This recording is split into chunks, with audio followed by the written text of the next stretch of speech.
Hello, my all dear viewers, and a very warm and pleasant good morning to you all. और मैं स्वागत करता हूँ आप सभी का हमारे इस चैनल लर्निंग पर। और मैं आशा करता हूँ कि आप सभी घर पर स्वस्थ होंगे और मस्त होंगे। सो व्यूअर्स, अगर आपको हमारा ये कंटेंट पसंद आता है तो आप ज़्यादा से ज़्यादा हमारे इस कंटेंट को लाइक और शेयर करें और हमारे इस पेज को सब्सक्राइब करना ना भूलें। आप हमसे हमारे टेलीग्राम चैनल पर भी जुड़ सकते हैं, जिसका लिंक हमारे डिस्क्रिप्शन बॉक्स में दिया हुआ है। वहाँ पर भी हम आप लोगों को डेली बेसिस पर हिंदी और इंग्लिश की वॉकअप्स प्रोवाइड करवाते हैं, जिससे आपके जितने भी ग्रामेटिकल कंसेप्ट्स हैं वो आप लोगों के जल्द से जल्द क्लियर हो सकें और आप लोगों के जितने भी कॉम्पिटेटिव पर्पसेस हैं जैसे bank, SSC, UPSC, state PCSC, NDA या सीडीएस, वो सभी आप लोगों के जल्द से जल्द साकार हो सकें। सो विजिट करना ना भूलें आप हमारे टेलीग्राम चैनल को भी। एंड व्यूअर्स, जैसे बहुत सारे बच्चे जो हैं, बहुत सारे जो लोग हैं वो पूछते रहते हैं कि जो पीडीएफ है इसी एडिटोरियल की जो पीडीएफ है वो हम हमारे टेलीग्राम चैनल पर भी ज़रूर प्रोवाइड करवाते हैं डेली, जो हमारी वॉकअप्स हैं उसके साथ। तो आप उस पीडीएफ को जो है हमारे टेलीग्राम चैनल पर जाके आप एक्सेस कर सकते हैं। उसके लिए जो लिंक है वो हमारे डिस्क्रिप्शन बॉक्स में दिया हुआ है। सो व्यूअर्स, आज के इस एडिटोरियल को स्टडी करने से पहले इस एडिटोरियल से रिलेटेड जो हमारी वॉकअप्स हैं वो एक बार हम लोग डिस्कस कर लेते हैं, फिर इस एडिटोरियल को अच्छे से हम लोग स्टडी करते हैं। तो आइए चलिए शुरुआत करते हैं हम लोग। देखिए, आज का जो हमारा एडिटोरियल है वो है the old and the new. That means पुरानी कोई चीज़ और नई कोई चीज़ की यहाँ पे बात होने वाली है। तो उसी से रिलेटेड आज वॉकअप्स हम लोग डिस्कस करने वाले हैं और ये देखने वाले हैं वो जो वॉकअप्स हैं वो कौन से ग्रामर कंसेप्ट से आती हैं। और आज डेट कितनी है? 24 मार्च 2023। देखिए, पहला जो वर्ड है हमारा वो है प्रूडेंट। प्रूडेंट क्या है? हमारी यहाँ पे एक एडजेक्टिव है। इसका मतलब क्या होता है? प्रैक्टिकली वाइज, सेजेशियस, जुडिशियस और श्रूड, ये सब क्या है? एक दूसरे के बोल सकते हैं हम लोग यहाँ पे सिनोनिम्स हैं। दैट मीन्स एक तरह से क्या है? बुद्धिमान होना। वाइज का मतलब भी क्या है? बुद्धिमान। सेजेशियस का मतलब भी वही है, जुडिशियस का मतलब भी और श्रूड का मतलब भी वही है। दैट मीन्स एक तरह से बुद्धिमानी की जब बात की जाएगी तो वहाँ पे प्रूडेंट को यूज़ कर सकते हैं। नेक्स्ट है हमारा डेटरेंट। डेटरेंट क्या है? हमारा एक एडजेक्टिव है। इसका मतलब होता है preventing something from happening. That means किसी चीज़ को होने से क्या है? बचाना। जैसे मान लीजिए कोई भी हम चाहते हैं कि कोई भी एक जो नेगेटिव कोई चीज़ है अगर वो होने वाली है तो उस नेगेटिव होने वाली चीज़ को क्या है? होने से बचाना। सो दैट इज डेटरेंट। डेटरेंट का मतलब डेटर करना एक तरह से। डेटर का मतलब क्या है? एक तरह से रोकना, किसी भी चीज़ को होने से रोकना। नेक्स्ट है हमारा कंटेम्पलेट। कंटेम्पलेट क्या है? हमारी एक वर्ब है जिसका मतलब होता है to consider as a possibility और to look at on all sides. That means किसी भी चीज़ की संभावना को क्या है? मरने ना देना। दैट मीन्स मान लीजिए जैसे हमारे सामने आगे तीन रास्ते हैं तो तीनों रास्तों की क्या है? संभावनाओं को क्या रखना है? एक तरह से ओपन रखना कि हम किसी भी रास्ते पे क्या है? जा सकते हैं, या फिर सभी तरफ क्या है? एक तरह से अपनी नज़र रखना। दैट मीन्स मान लीजिए तीन रास्ते हैं तो तीनों तरफ क्या है? अपनी नज़र रखना कि कौन सा ऐसा बेस्ट रास्ता है जिसको हम क्या है? चुन सकते हैं। तो तीनों रास्तों पर क्या रखना है? एक तरह से अपनी नज़र रखना। दैट मीन्स किसी भी संभावनाओं को क्या है? मरने ना देना। दैट मीन्स सभी संभावनाओं की तरफ ध्यान आकर्षित करना या ध्यान देना। That is contemplate. नेक्स्ट है हमारा एंटेल। एंटेल क्या है? हमारी एक वर्ब है जिसका मतलब होता है इम्प्लाई और रिक्वायर। दैट मीन्स आवश्यकता की जब भी बात की जाएगी, किसी चीज़ की आवश्यकता हमें है तो वहाँ एंटेल को यूज़ कर सकते हैं। और इसका एक और मीनिंग है सेटल और fix something on a person. That means किसी भी पर्सन के ऊपर, किसी भी इंसान के ऊपर क्या है? कोई चीज़ फिक्स कर देना, कोई जिम्मेदारी उसके ऊपर क्या कर देना? फिक्स कर देना। सो दैट इज एंटेल। नेक्स्ट है हमारा रिग्रेसिव। रिग्रेसिव क्या? हमारा एक एडजेक्टिव है। देखिए, जैसे हम लोगों ने एक वर्ड पढ़ा है प्रोग्रेसिव। क्या? प्रोग्रेसिव। और प्रोग्रेसिव जो है वो किससे बना है? प्रोग्रेस से बना है। तो प्रोग्रेस का मतलब क्या है? बढ़ते जाना। तो रिग्रेसिव क्या है? उसका एक बोल सकते हैं हम लोग एंटोनिम है। तो एंटोनिम का मतलब क्या हो जाएगा? उसका अपोजिट। तो रिग्रेसिव का मतलब कम होते जाना। So whose rate decreases as the text amount increases. That means देखिए, यहाँ पे हमने इस एडिटोरियल के संदर्भ में, एडिटोरियल के रेफरेंस में क्या है? हमने इसका मीनिंग लिया है। बाकी रिग्रेसिव क्या हो जाएगा? प्रोग्रेसिव का एंटोनिम है जिसका मतलब क्या है? कम होते जाना। यहाँ पे भी कम होना ही है। देखिए, रेट जो है, दर जो है वो लगातार कम होती जाएगी। कब? जब आपका टैक्स अमाउंट क्या है? बढ़ता जाएगा। तो टैक्स अमाउंट बढ़ता जाएगा, रेट आपकी कम होती जाएगी। दैट मीन्स लगातार चीजें क्या है? कम होते जाना। That is regressive. नेक्स्ट है हमारा सेफ्टी नेट। सेफ्टी नेट क्या है? हमारा एक नाउन है जिसका मतलब होता है anything such as governmental programme that provides security against extreme disadvantage और मिसफॉर्च्यून। दैट मीन्स देखिए, कोई भी क्या हो सकता है? एक सरकार के द्वारा चलाया गया क्या हो सकता है? एक प्रोग्राम हो सकता है, एक कार्यक्रम हो सकता है जो आपको प्रोवाइड करवाता है क्या? सिक्योरिटी, सुरक्षा प्रोवाइड करवाता है। किसके अगेंस्ट में? अगर आपको देखिए बहुत ज़्यादा घाटा हो रहा है या फिर आपकी क्या है सिचुएशन जो है वो बहुत दुर्भाग्यपूर्ण है, तो उसमें जो है वो सिक्योरिटी, सुरक्षा जो है वो कौन सा? ये एक प्रोग्राम है जो आपको क्या है? सुरक्षा प्रोवाइड करवाता है। तो सेफ्टी नेट का मतलब बोल सकते हैं किसी भी दुर्भाग्यपूर्ण कोई स्थिति में या फिर एक डिसएडवांटेजियस, दैट मीन्स हमारे नुकसान वाली स्थिति में क्या है? सरकार का एक कार्यक्रम होता है, सरकार का एक प्रोग्राम होता है, एक वेलफेयर स्कीम होती है जो आपको क्या है? उसमें सुरक्षा प्रोवाइड करवाती है। सो that is safety net. Next है हमारा डाई डाउन। डाई डाउन क्या है, हमारी एक फ्रेजल वर्ब है, ये इंपॉर्टेंट है, याद रखना है हमें। इसका मतलब क्या होता है, टू बिकम लेस वायरलेंट और स्ट्रॉन्ग। दैट मीन्स देखिए वायरलेंट इसका मतलब भी क्या हो जाएगा, स्ट्रॉन्ग। दैट मीन्स किसी भी चीज़ का क्या है, जो मजबूती है उसको क्या होते जाना, कम होते जाना। दैट मीन्स मजबूती जो है किसी भी चीज़ की वो कम होते जाना, that is die down. Next है हमारा एग्जेसरबेट। एग्जेसरबेट क्या है, हमारी एक वर्ब, इसका मतलब होता है to make worse. That means चीज़ों को बिगड़ते जाना या चीज़ों का लगातार बिगड़ते जाना। या एग्रेवेट भी क्या है, इसका सिनोनिम है, और एग्जेस्परेट भी क्या है, इसका सिनोनिम है। किसका, एग्जेसरबेट का। तो इसके सिनोनिम क्या क्या है, एग्रेवेट है और एग्जेस्परेट है, जिसका मतलब क्या है, तीनों का मतलब क्या होता है, to make worse. That means किसी भी चीज़ को क्या है, लगातार उसका बिगड़ते जाना, किसी भी चीज़ का लगातार बोल सकते हैं बिगड़ते जाना या बुरा होते जाना। So that is exacerbate. तो देखिए जो वर्ड्स हैं वो हम लोगों ने डिस्कस कर लिए हैं। अब आइए चलिए देखते हैं आज का जो हमारा एडिटोरियल है उसको अच्छे से हम लोग स्टडी करते हैं। देखिए यहाँ लिखा हुआ the old and the new. तो ओल्ड भी क्या हमारा यहाँ पे नाउन है, न्यू भी क्या हमारा यहाँ पे नाउन है। द जो है वो हमारा आर्टिकल है। अगर देखिए ये ओल्ड और जो न्यू है, अगर ये किसी एक ही चीज़ को बताते तो आर्टिकल जो है वो हमारा एक ही बार फिर यहाँ यूज़ हो जाता, लेकिन आर्टिकल जो है वो दोनों बार यूज़ हुआ है। दैट मीन्स दोनों चीज़ें क्या है, अलग अलग हैं। तो जब भी दो अलग अलग चीज़ें क्या हैं, दो अलग अलग नाउन्स होंगी, तो उनमें जो आर्टिकल है जो भी आगे यूज़ होने वाला है वो दोनों के आगे यूज़ होगा। अगर दोनों एक ही चीज़ को बता रहे हैं तो आर्टिकल क्या है, हमेशा पहले यूज़ होगा, बाद में यूज़ नहीं होगा। तो देखिए बात करना चाह रहे हैं पुरानी और नई स्थिति की। अब पुरानी और नई स्थिति की कहाँ पे बात हो रही है, और एंड क्या है हमारा यहाँ पे, कंजंक्शन है जो जोड़ने का काम कर रहा है। तो देखिए बोल सकते हैं पुरानी और नई स्थिति की बात हो रही है। अब कहाँ पे ऐसा हो रहा है, आइए चलिए देखते हैं हम लोग। A combination of the features of the two pension schemes. देखिए कॉम्बिनेशन का मतलब एक तरह से मिलना या फिर जुड़ाव बोल सकते हैं। तो अगर देखिए जो भी फीचर्स हैं किसके, जो हमारी दो पेंशन स्कीम है, कौन सी, एक है ओल्ड एक है न्यू, तो दोनों का क्या है जो जुड़ाव है, दोनों के फीचर्स का, फीचर्स का मतलब एक पॉजिटिव साइड्स जो है दोनों की, उनका जो जुड़ाव है सीम्स प्रूडेंट। अगर उन दोनों को हम क्या कर देते हैं, जोड़ देते हैं, तो उसी में क्या है हमारी यहाँ पे वाइज होना, मतलब दैट मीन्स बोल सकते हैं हम लोग बुद्धिमान प्रतीत हो रहे हैं। तो बुद्धिमान हम लोग कब प्रतीत होंगे, जब हम ओल्ड और नई पेंशन स्कीम जो है उनके जो भी फीचर्स हैं उनको क्या कर देते हैं, कंबाइन कर देते हैं, उनके दोनों को फीचर्स को क्या कर देते हैं, जोड़ देते हैं, तभी हम लोग क्या है बुद्धिमान प्रतीत होंगे। अगर हम ओल्ड को लागू कर दें तो न्यू वाली क्या है, नहीं चलेगी, न्यू को लागू कर दें तो ओल्ड वाली नहीं चलेगी। लेकिन ऐसा नहीं है, लोग चाहते हैं कि दोनों को क्या कर दिया जाए, जोड़ दिया जाए, दोनों के फीचर्स को जो है वो जोड़ दिया जाए, ताकि क्या है जो इस सरकार की जो एक बुद्धिमानी है वो यहाँ पे साबित हो। आइए चलिए देखते हैं हम लोग।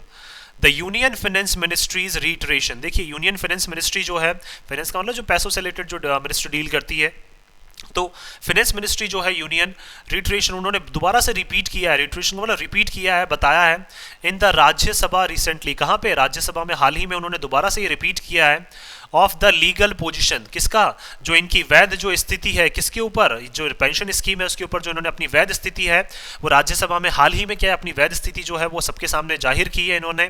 तो पोजीशन नाउन हो जाएगा, लीगल हमारा एडजेक्टिव हो जाएगा यहाँ पे, रिसेंटली जो है वो हमारा यहाँ पे एडवर्ब हो जाएगा। अब देखिए वो पोजीशन क्या जाहिर की है इन्होंने, the absence of any provision to allow the accumulated corpus. कि देखिए एब्सेंस का मतलब जो अनुपस्थिति है किसकी, कि हमारे पास कोई भी प्रस्ताव जो है वो हमारे पास नहीं है। दैट मीन्स देखिए बताना चाह रहे हैं कि हमारे पास क्या है, कोई भी प्रस्ताव नहीं है कि जिस प्रस्ताव में क्या है हम किसी को सहमति दे सकें। और सहमति भी कौन सी, जो एक्यूमुलेटेड, जो हमारे पास इकट्ठा हुआ जो फंड है, कॉर्पस का मतलब फंड या पैसा बोल सकते हैं, एक्यूमुलेटेड का मतलब इकट्ठा, तो क्या हो जाएगा कॉर्पस नाउन, एक्यूमुलेटेड हमारा एडजेक्टिव। तो इकट्ठा जो हमारे पास फंड है of members of the national pension scheme, किसका, एनपीएस का जो हमारे पास इकट्ठा हुआ फंड है उसको हम क्या कर सकें, अलाउ कर सकें टू बी रिफंडेड, ताकि क्या है उसको हम लोग रिफंड कर सकें, and deposited back to states, और क्या है वो जो फंड है उसको क्या है हम लोग स्टेट्स में वापस डिपॉजिट करवा सकें। तो एनपीएस का जो फंड है, एनपीएस के जो मेंबर्स का फंड है उसको हम लोग दोबारा से डिपॉजिट कर सकें या रिफंड कर सकें, उसके लिए क्या है हमारे पास कोई भी प्रोविजन जो है वो अभी तक हमारे पास नहीं है। और जब प्रस्ताव ही नहीं है तो हम अलाउ कैसे कर सकते हैं, should have a deterrent effect. लेकिन क्या है इसका एक बहुत बुरा जो है वो प्रभाव हम लोगों को यहाँ पे देखने को मिल सकता है। डेटरेंट का मतलब क्या है, एक ऐसी स्थिति जिसको हम लोग रोकना चाह रहे हैं लेकिन उसका जो प्रभाव है वो कहीं ना कहीं हमें देखने को मिल सकता है। तो इफेक्ट नाउन, डेटरेंट हमारा एडजेक्टिव। ऑन दोज, किसके ऊपर, on those states, that means उन स्टेट्स के ऊपर क्या है इसका बुरा प्रभाव देखने को मिल सकता है। Contemplating a return to the old pension scheme, जो अपनी क्या है पूरी पुरजोर कोशिश लगा रही है या फिर बोल सकते हैं हर संभावनाओं को क्या है जाने नहीं दे रही हैं, किसकी तरफ आने के लिए, दोबारा से जो ओल्ड पेंशन स्कीम है उसकी तरफ आने के लिए क्या है दैट मीन्स बोल सकते हैं, देखिए बहुत सारी स्टेट्स ऐसी हैं जो ओपीएस को क्या है लागू करना चाहती हैं। तो ओपीएस को लागू करने के लिए क्या है, बहुत सारी जो स्टेट्स हैं वो क्या कर रही हैं, पुरजोर कोशिश कर रही हैं। तो उनके केस में क्या है, जो एनपीएस वाला जो अमाउंट है अगर वो रिलीज नहीं होता है तो कहीं ना कहीं क्या है उनके लिए दिक्कत वाली बात है। तो बहुत सारी स्टेट्स क्या कर रही हैं, कंटेम्पलेट का मतलब पूरी कोशिश कर रही हैं, या फिर पूरी तरह से क्या है हर एक एस्पेक्ट को ध्यान में रख रही है कि किस तरह से हम लोग दोबारा से ओपीएस पे लौट सकते हैं। द मिनिस्ट्रीज स्टैंड रिफ्लेक्ट्स, देखिए और जो मिनिस्ट्री है, जो फाइनेंस मिनिस्ट्री है, यूनियन फाइनेंस मिनिस्ट्री, उनका जो स्टैंड है, उनका जो रुख है वो हमें ये बताता है, रिफ्लेक्ट का मतलब बताता है, what the pension fund regulatory and development authority, that means PFRDA act 2013 के जो ये एक्ट है हमारा 2013 का पीएफआरडीए, वो क्या कहता है, and the PFRDA exits and withdrawal units under the national pension scheme. और कि देखिए इस एक्ट के तहत जो क्या है, आप पैसा जो है वो या फिर आप क्या कर सकते हैं, एनपीएस से एग्जिट कर सकते हैं या फिर पैसे को विड्रॉ कर सकते हैं, किसके तहत, एनपीएस के तहत। तो ये एक्ट क्या बताता है, रेगुलेशंस, दैट मीन्स ये सारा एक्ट है जो क्या बताता है 2015 एंड द अदर रेगुलेशन से, दैट मीन्स देखिए ये बताना चाह रहे हैं यहाँ पे कि क्या जो है वो हमारा पीएफआरडीए जो है एक्ट है 2013 का, और क्या है जो रेगुलेशंस इसके तहत बनाए गए थे 2015 में, वो एक्ट जो है वो क्या कहते हैं। तो दैट मीन्स देखिए ये बताना चाह रहे हैं कि यहाँ पे मिनिस्ट्री ने वो बताया है जो हमारा पीएफआरडीए क्या करता है, बताता है। दैट मीन्स पीएफआरडीए के अकॉर्डिंग किस अकॉर्डिंग हम लोगों को चलना चाहिए वो क्या है मिनिस्ट्री ने यहाँ पे रिफ्लेक्ट किया है। The centre has also been making it clear, और सेंट्रल गवर्नमेंट भी क्या है बिल्कुल इसको स्पष्ट कर रही है, फॉर द राइट रीजंस, बिल्कुल सही कारणों के लिए, that it is not considering any proposal, कि सरकार जो है वो किसी भी तरह के प्रस्ताव को क्या है कंसिडर नहीं कर रही है, किसी भी तरह के प्रस्ताव को मान नहीं रही है, टू रिस्टोर द ओपीएस, किसको रिस्टोर करने के लिए, ओपीएस को रिस्टोर करने के लिए। दैट मीन सरकार जो है वो ओपीएस पे क्या है दोबारा लौटना नहीं चाहती है, कौन सी, central government. As experts and the Reserve Bank of India point out, देखिए जो एक्सपर्ट्स हैं हमारे और जो आरबीआई के जो पैनल हैं या फिर आरबीआई के जो लोग हैं वो पॉइंट आउट, वो बताते हैं the annual saving in fiscal resources, कि देखिए जो एनुअल जो सेविंग होती है, दैट मीन्स पूरे साल में जो सेविंग होती है किसमें, फिस्कल रिसोर्सेज का मतलब जो आप एक तरह से पैसा सेव करते हैं जिन रिसोर्सेज में, जिन संसाधनों में, that a reversion of the OPS, और लेकिन क्या है अगर हम लोग दोबारा से ओपीएस तक चले जाते हैं, एंटेल्स is short lived, that means क्या है अगर हम लोग ओपीएस तक वापस चले जाते हैं तो कहीं ना कहीं क्या है, एंटेल्स का मतलब बोल सकते हैं एक तरह से हमारे पास तो चीज़ें हैं वो क्या है लगातार एक जो जिम्मेदारी है वो हमारे पास बढ़ जाएगी, लेकिन वो जिम्मेदारी जो है वो कुछ ही समय के लिए रह जाएगी यहाँ पे। तो देखिए जो रिजर्व बैंक ऑफ इंडिया के जो एक्सपर्ट्स हैं या फिर बोल सकते हैं जो पैनलिस्ट हैं और एक्सपर्ट्स जो हैं उनका ऐसा मानना है कि हमें ओपीएस पे दोबारा वापस लौटना नहीं चाहिए। रिवर्जन का मतलब दोबारा से रिवर्ट होना, वापस आना। The potential fiscal benefit would be overtaken by the huge liability, और क्या है जो पोटेंशियल का मतलब जो एक दमखम रखता है, जो फिस्कल बेनिफिट जो आपको मिलना चाहिए वो फिस्कल बेनिफिट क्या है कहीं ना कहीं क्या है उसको ओवरटेक कर लिया जाएगा। ओवरटेक का मतलब वो कई गुना हो जाएगा, किसके द्वारा, ह्यूज लायबिलिटी, लायबिलिटी का मतलब बोल सकते हैं एक जिम्मेदारी या फिर बोल सकते हैं एक फंड के द्वारा। तो दैट मीन्स जो फंड है वो बहुत ज़्यादा हो जाएगा सरकार के ऊपर। दैट मीन्स देखिए अगर ओपीएस पे वापस आते हैं तो सरकार के ऊपर जो फंड है, सरकार के ऊपर क्या है जो पेंशन देने का जो फंड है वो बहुत ज़्यादा हो जाएगा। Letter in the form of pension payment, किसकी फॉर्म में, पेंशन पेमेंट की फॉर्म में क्या है फंड जो है वो सरकार के ऊपर बहुत ज़्यादा हो जाएगा और सरकार उसको पे करने में इतना समर्थ शायद हो सकता है कि समर्थ शायद उस टाइम पे ना हो।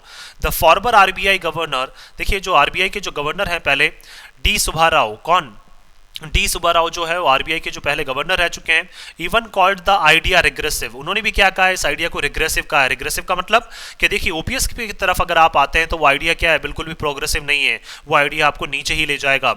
With more privilege for government servants, क्योंकि देखिए इसमें ज़्यादा जो प्रिविलेजेस हैं, प्रिविलेजेस का मतलब ज़्यादा जो फायदे हैं वो ओनली गवर्नमेंट सर्वेंट्स को है, then the public, that means public से ज़्यादा जो फायदे हैं वो ओनली गवर्नमेंट सर्वेंट्स को है।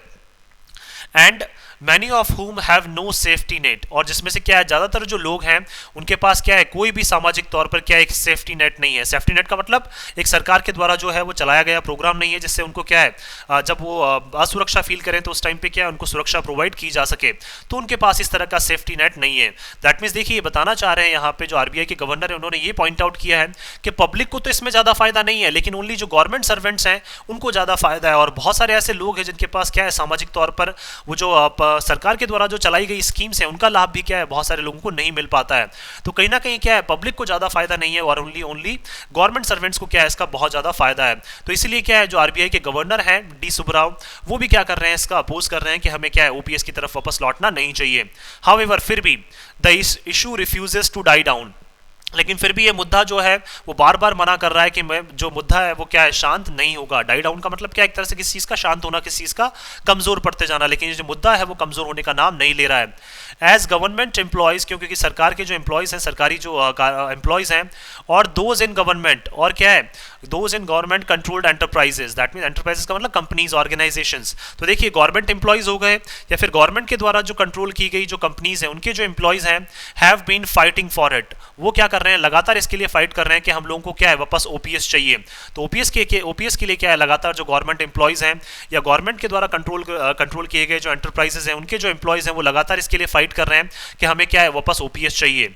बीट महाराष्ट्र, चाहे महाराष्ट्र हो, उत्तर प्रदेश हो और कर्नाटका हो, स्टाफ हैव स्ट्रक वर्क, उन्होंने क्या कर दिया है, अपना जो काम है वो क्या है, इन्होंने रोक दिया है। किसने, ओपीएस की डिमांड के लिए क्या है, महाराष्ट्र, उत्तर प्रदेश और कर्नाटका के जो लोग हैं उन्होंने काम करना बंद कर दिया है। डिमांडिंग, और डिमांड कर रहे हैं एमंग अदर्स, दैट मीन्स और भी बहुत सारे लोग जो है उनके बीच में ये डिमांड कर रहे हैं द री इंट्रोडक्शन ऑफ द ओपीएस, कि क्या है, ओपीएस को दोबारा से क्या किया जाए, री इंट्रोड्यूस किया जाए, that means old pension scheme को दोबारा से लागू किया जाए। But they are concern about the uncertainty, लेकिन देखिए उनकी सबसे बड़ी जो चिंता है, चाहे महाराष्ट्र के लोग हों, उत्तर प्रदेश हों, चाहे कर्नाटका के लोग हों, क्यों देखिए वो बस ओपीएस की तरफ आना चाहते हैं, तो देखिए उनकी सबसे बड़ी जो चिंता है वो है अनिश्चितता को लेकर। अनसर्टेनिटी का मतलब अनिश्चितता को लेकर। Over the amount of pension under the NPS is genuine, that means देखिए एनपीएस के तहत जो उनको पेंशन मिलेगी और उस पेंशन का जो अमाउंट होगा, उस अमाउंट को लेकर क्या है, जो एक अनिश्चितता बनी हुई रहती है या फिर एक जो चिंता बनी रहती है, उसलिए क्या है, उनका जो कंसर्न है, जो उनकी चिंता है वो जायज़ है। तो इस जेन्युइन का मतलब वो जो चिंता है वो जायज़ है। एज दे आर जस्टिफाइड, क्योंकि देखिए उनको क्या है, जस्टिफाइड का मतलब उनको प्रूव किया गया है in aspiring for a quality retired life, क्योंकि देखिए जब उन्होंने गवर्नमेंट, जब सर्वेंट वो बने हैं, गवर्नमेंट एम्प्लॉय जब वो बने हैं, तो देखिए वो एस्पायर का मतलब वो हमेशा सोचते हैं कि क्या है, हमारी एक जो रिटायर्ड लाइफ हो, दैट मीन 60 साल के बाद जो हमारी लाइफ हो वो एक क्वालिटी लाइफ हो। क्वालिटी लाइफ का मतलब जिसमें हमारे पास सारे जो रिसोर्सेज हैं वो हमारे पास क्या है उस टाइम पे उपलब्ध हो। लेकिन एनपीएस के तहत क्या है, जो अमाउंट है, उस अमाउंट की जो अनसर्टेनिटी है वो क्या है, लगातार बनी रहती है। इसलिए एनपीएस के फेवर में क्या है, ये लोग नहीं है और कहाँ जाना चाहते हैं, वापस ओपीएस की तरफ। द एनपीएस की अगर बात करें, डिस्पाइट बीइंग पीएफआरडीए रेगुलेटेड, देखिए एनपीएस को हो सकता है कि पीएफआरडीए जो है वो रेगुलेट करता है, चलाता है, इज अ मार्केट लिंक्ड, लेकिन एनपीएस जो है वो मार्केट से लिंक है। एंड डिफाइंड कंट्रीब्यूशन प्रोडक्ट, और क्या है, ये एक बोल सकते हैं डिफाइंड का मतलब जिसको बिल्कुल डिफाइन किया गया है, और कंट्रीब्यूशन का मतलब बोल सकते हैं एक तरह से योगदान, दैट मीन्स मार्केट में क्या है, किस तरह का उस टाइम पे योगदान रहता है, या मार्केट की रेट्स उस टाइम पे क्या रहती है, उस बेसिस पे क्या मिलेगा आपको, ये रिटर्न मिलेगा। तो कहीं ना कहीं क्या है, मार्केट पे है जो एनपीएस की क्या है, जो अमाउंट है वो डिपेंड करता है। वाइल द ओपीएस, लेकिन जो ओपीएस है is a defined benefit pension scheme, वो क्या है, बिल्कुल डिफाइंड, वो फिक्स जो है वो बेनिफिट पेंशन स्कीम है जो आपको मिलेगी ही मिलेगी। वेयर बेनिफिशरीज, जहां पे जो बेनिफिशरीज हैं ओपीएस के, generally get 50% of their final salary, तो उनको कितना मिलता है, लगभग 50% जो है उनकी फाइनल सैलरी का क्या है, उनको दिया जाता है। तो ये तो फिक्स अमाउंट है जो ओपीएस के तहत क्या है आपको दिया जाता है। इसलिए ओपीएस की तरफ क्या है लोग जाना चाहते हैं कि, लेकिन एनपीएस जो है वो मार्केट से लिंक है और कहीं ना कहीं क्या है, मार्केट की रेट्स के ऊपर उस टाइम पर डिपेंड करेगा। तो इसलिए क्या है, लोग जो है वो एनपीएस की तरफ ज़्यादा जाने में विश्वास नहीं रख रहे हैं। क्योंकि देखिए अगर ओपीएस की बात करें तो 50% जो है वो फाइनल जो इनकी पेमेंट थी, फाइनल जो सैलरी थी उसका 50% उनको क्या है, सरकार उस टाइम पे बोल सकते हैं पेंशन के रूप में देती है हर महीने। The whole cost is borne by the government, और सारी जो कॉस्ट है, दैट मीन्स 50% जो सैलरी है वो किसके द्वारा बॉर्न की जाती है, सरकार के द्वारा। दैट मीन्स सारा जो खर्चा है वो सरकार के द्वारा वहन किया जाता है, बॉर्न का मतलब वहन किया जाता है। So the flat rejection of the demand for OPS, लेकिन आप क्या है, फ्लैट रिजेक्शन का मतलब साफ तौर पर अगर आप मना कर देते हैं, तो रिजेक्शन नाउन, फ्लैट हमारा एडजेक्टिव, किसका, इस डिमांड का मना कर देते हैं, जो डिमांड ओपीएस के लिए उठ रही है उसका अगर आप साफ तौर पर मना कर देते हैं, वुड ओनली एग्जर्बेट द सिचुएशन, तो उससे क्या स्थिति जो है वो और ज्यादा बिगड़ती जाएगी। तो देखिए साफ तौर पर क्या है, इनको ओपीएस के लिए मना भी नहीं करना चाहिए, जिससे लोगों में क्या है, नाराजगी ना हो। इट इज द टाइम, देखिए अब समय आ चुका है, that the centre formulated a scheme, कि सेंटर ने क्या की है, एक फॉर्मुलेट की है, एक बनाई है, स्कीम बनाई है, that combines features of the old and the new, जिसमें क्या कर रहे हैं, ये कंबाइन कर रहे हैं, जोड़ रहे हैं जो भी फीचर्स हैं, जो पॉजिटिव चीजें हैं किसकी, ओल्ड की और न्यू, बोल सकते हैं that means old pension scheme और न्यू पेंशन स्कीम की जो है, दोनों की जो फीचर्स हैं उनको क्या किया जा रहा है, ऐड किया जा रहा है। तो इस तरह की स्कीम जो है वो सेंटर ने क्या की है, फॉर्मुलेट की है, बनाई है। While retaining the element of employees contribution, और क्या इसमें बनाए रखा है, जो एलिमेंट है, एलिमेंट का मतलब जो एक इंपॉर्टेंट पार्ट है, जो एम्प्लॉयज के कंट्रीब्यूशन का जो इंपॉर्टेंट पार्ट है वो इसमें बनाए रखा है। The scheme can have higher contributions by the government, तो देखिए जो एम्प्लॉयज़ है वो भी कंट्रीब्यूशन करेंगे इसमें, जो नई स्कीम बनाई गई है ओल्ड प्लस न्यू को जोड़ के, तो उसमें एम्प्लॉयज़ भी कंट्रीब्यूशन करेंगे। लेकिन ज़्यादातर जो कंट्रीब्यूशन होगा फंड का वो किसके द्वारा होगा, सरकार के द्वारा। तो इससे क्या एम्प्लॉयज़ के ऊपर भी एक बर्डन जो है वो नहीं होगा। देखिए कंट्रीब्यूशन का मतलब एक तरह से पैसा जो है वो देखिए एम्प्लॉयज़ भी देंगे, एम्प्लॉयज़ का पैसा भी उसमें कटेगा, लेकिन ज़्यादा पैसा जो है वो सरकार देगी। Which should also step in if the returns do not ensure the prescribed minimum pension amount. और देखिए अगर बात करें which should also step in का मतलब इसमें एक और चीज शामिल करना चाहिए। अगर देखिए रिटर्न्स जो है, जब रिटर्न दिए जाएं, अगर वो सुनिश्चित नहीं करते हैं एक प्रेस्क्राइब्ड अमाउंट, प्रेस्क्राइब का मतलब जो एक मिनिमम पेंशन अमाउंट जो आपको बताया गया है वो अगर क्या है आपको सुनिश्चित नहीं करते हैं, तो देखिए ये सारी चीज़ें जो है वो क्या इसमें इंक्लूड होनी चाहिए। जो नई पेंशन स्कीम जो अब ये लेकर आ रहे हैं सरकार, या नई स्कीम जो ये लेकर आ रहे हैं, उसमें ये चीज़ भी क्या है यहाँ पे होनी चाहिए कि किस तरह से अगर देखिए एक प्रेस्क्राइब्ड एक मिनिमम अमाउंट जो है पेंशन का वो बताया गया है, अगर वो नहीं मिलता है, वो अगर ये सुनिश्चित नहीं करते हैं, तो उस टाइम पे क्या क्या चीज़ें जो है वो आपके सामने हो सकती हैं। A proposal by Andhra Pradesh last year deserves attention.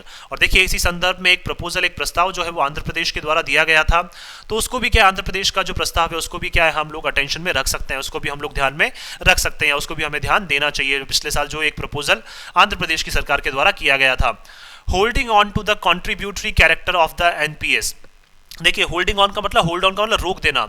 तो देखिए जो कॉन्ट्रीब्यूटरी कैरेक्टर है, दैट मीन्स यहाँ पे कॉन्ट्रीब्यूशन किया जाता है एम्प्लॉयज़ के द्वारा एनपीएस में। The proposal guarantees 33% of basic पे। तो देखिए जो प्रपोजल है दैट मीन्स देखिए बताना चाह रहे हैं आंध्र प्रदेश सरकार के द्वारा जो प्रपोजल है उसमें क्या कहा है इन्होंने कि 33% जो है वो बेसिक पे का क्या है एम्प्लॉयज़ को पे किया जाना चाहिए। इफ रिक्वायर्ड, अगर आवश्यकता हुई, it can be improved upon, तो इसको क्या है और ज़्यादा इंप्रूव किया जा सकता है, इस बेसिक पे का 33% की जगह और ज़्यादा बढ़ाया जा सकता है। टू सूट द रिक्वायरमेंट्स, ताकि क्या है जब कभी हमें आवश्यकता हो तो उसके अकॉर्डिंग हम लोग काम कर सकें। ऑफ अदर स्टेट्स टू, देखिए अब ये बात करना चाह रहे हैं कि 33% जो है वो आंध्र प्रदेश के अकॉर्डिंग है, तो बाकी स्टेट्स के अकॉर्डिंग भी ध्यान रखने के लिए हम लोग कितना कर सकते हैं, 35% कर सकते हैं, 40% कर सकते हैं। तो सभी स्टेट्स को ध्यान में रखते हुए क्या इस अमाउंट को जो है इस बेसिक पे का एक जो बोल सकते हैं एक फिक्स जो अमाउंट है वो क्या है हम लोग सभी स्टेट्स को ध्यान में रखते हुए हम लोग आगे डिसाइड कर सकते हैं रिक्वायरमेंट्स के अकॉर्डिंग। बेटर हेल्थ फैसिलिटीज, देखिए अच्छी से अच्छी हेल्थ फैसिलिटीज जो है वो हम लोग प्रोवाइड करवा सकते हैं। That include a liberal insurance, जिसमें क्या है लिबरल का मतलब एक वाकई में एक रियल जो इंश्योरेंस है वो क्या है इंश्योरेंस स्कीम जो है वो भी एम्प्लॉयज़ को प्रोवाइड की जा सकती है। कैन बी कंसिडर्ड, इन सारी चीज़ों को भी क्या है हम लोग इन सब चीज़ों में कंसिडर कर सकते हैं। तो दैट मीन्स देखिए old plus new pension scheme जो है उसमें क्या क्या कंसिडर कर सकते हैं, अच्छी हेल्थ फैसिलिटीज कंसिडर कर सकते हैं, एक लिबरल इंश्योरेंस जो है वो हम लोग क्या है यहाँ पे कंसिडर कर सकते हैं। तो इंश्योरेंस नाउन, लिबरल हमारा एडजेक्टिव हो जाएगा यहाँ पे, हेल्थ फैसिलिटीज नाउन, बेटर हमारा एडजेक्टिव हो जाएगा। ऑन देयर पार्ट, अगर सरकार के पार्ट की बात करें अगर हम लोग, the employees should be both pragmatic, that means देखिए सरकार के नहीं ये एम्प्लॉयज़ की बात करना चाह रहे हैं। तो देखिए अगर एम्प्लॉयज़ के पार्ट की अगर हम लोग बात करें तो जो एम्प्लॉयज़ हैं शुड बी प्रैग्मेटिक, उनको क्या है बिल्कुल प्रैक्टिकल रहना पड़ेगा। प्रैग्मेटिक का मतलब बिल्कुल प्रैक्टिकल रहना पड़ेगा, उनको जमीनी तौर पर सोचना पड़ेगा। And willing to resolve the issue, और क्या उनको अपनी इच्छा जो है वो जाहिर करनी पड़ेगी कि हमें क्या इस मुद्दे को सुलझाना जरूर है। दैट मीन्स ऐसा नहीं है कि हम इस मुद्दे को सुलझाना ही नहीं चाह रहे हैं, कि आपको ऐसा भी नहीं करना है कि आप क्या कर रहे हैं ओनली ओल्ड पेंशन स्कीम के ऊपर ही क्या कर रहे हैं लगातार बहस करते जा रहे हैं, और सरकार जो है वो ओल्ड और नई पेंशन स्कीम को मिला के कोई स्कीम बनाना चाह रही है तो उसके ऊपर आप क्या है बात करने को भी तैयार नहीं है। ऐसा क्या है सरकार जो एम्प्लॉयज़ है उनको भी क्या है अपना ऐसा कड़ा रुख जो है वो नहीं अपनाना चाहिए, उनको भी प्रैक्टिकल रहना चाहिए और इस मुद्दे को सुलझाने के लिए क्या उनको भी आगे बढ़ना चाहिए। तो देखिए अगर ओवरऑल हम लोग बात करें तो old plus new pension scheme को मिला के जो पॉजिटिव फीचर्स हैं उनको मिला के अगर कोई स्कीम बनाई जाती है जिसमें एम्प्लॉयज़ का बेनिफिट है, इवन पूरे पब्लिक का अगर बेनिफिट है, तो इन सब चीज़ों को क्या है जल्द से जल्द सरकार को करना चाहिए, ताकि सभी लोगों को क्या है एक अच्छा फ़ायदा जो है आफ्टर रिटायरमेंट बोल सकते हैं वो अच्छा फ़ायदा जो है सभी लोगों को मिल सके। सो मैं आशा करता हूँ कि आप सभी को ये आर्टिकल है पसंद आया होगा। अगर आपको हमारे आर्टिकल पसंद आया तो आप ज़्यादा से ज़्यादा हमारे इस आर्टिकल को लाइक और शेयर करें और हमारे इस पेज को सब्सक्राइब करना ना भूलें। So thank you so much कि आपने इस वीडियो को अंत तक देखा। Thank you so much once again for your love and support.